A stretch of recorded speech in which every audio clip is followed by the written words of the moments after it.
স্বামীকে এই একটি কথা বলার কারণে সেই স্ত্রী জাহান্নামী হবে। স্ত্রী যতই নামাজ আদায় করুক, রোজা পালন করুক, একবারের জায়গায় 10 বার হজ পালন করুক, অর্থাৎ আল্লাহকে সন্তুষ্ট করার হাজার চেষ্টা করার পরও সেই স্ত্রী জাহান্নামী হবে। নবী করিম সাল্লাল্লাহু আলাইহি ওয়াসাল্লাম বলেছেন, প্রত্যেক স্ত্রী যেন তার স্বামীকে এই কথাটি বলা থেকে বিরত থাকে। কিন্তু বর্তমান সময়ে দেখতে গেলে 90% স্ত্রী জেনে কিংবা না জেনেই হোক না কেন এই কথাটি তার স্বামীকে বলে থাকে। কিন্তু এই কথা বলার কারণে তার ফলশ্রুতি হিসাবে পরপারে কি অপেক্ষা করছে তার জন্য তারা একবারও কল্পনা করছে না। এই কথাটাই যেন বর্তমান সমাজের স্ত্রীদের মুখে মুখে উঠে গেছে।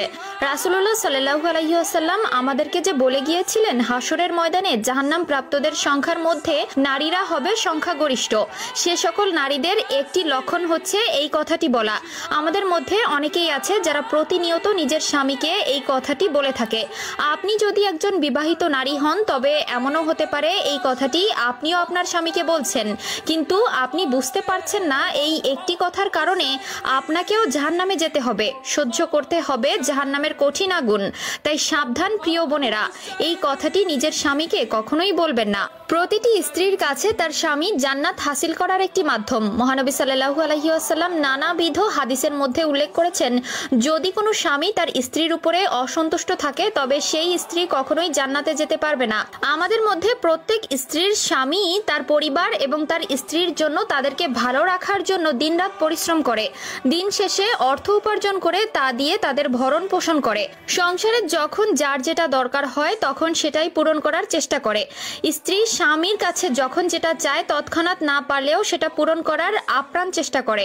তবে কিছু স্ত্রী আছে যারা কিনা তার স্বামীর এত কষ্টকে তোয়াক্কা করে না, স্বামীকে সর্বদা অপমান করে, সর্বদা স্বামীকে বলে তুমি আমাকে কি দিয়েছ।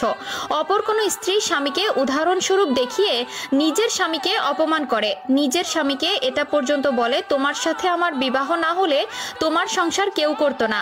যে কথাগুলো স্বামী স্ত্রীর মধ্যকার বন্ধন নষ্ট করে। অর্থাৎ স্বামীর কোনো ছোটখাটো ভুল থাকলে সেগুলো আশেপাশের প্রতিবেশীদেরকে শুনিয়ে জোরে জোরে বলে।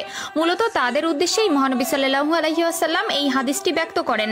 আবু হুরায়রা রাদিয়াল্লাহু তাআলা আনহু থেকে বর্ণিত, নবী করিম সাল্লাল্লাহু আলাইহি ওয়াসাল্লাম বলেছেন, আমাকে জাহান্নাম দেখানো হয়েছে এবং আমি সেখানে দেখেছি অধিকাংশ জাহান্নামী নারী যা তাদের স্বামীর প্রতি অকৃতজ্ঞ এবং উপকার অস্বীকার করে।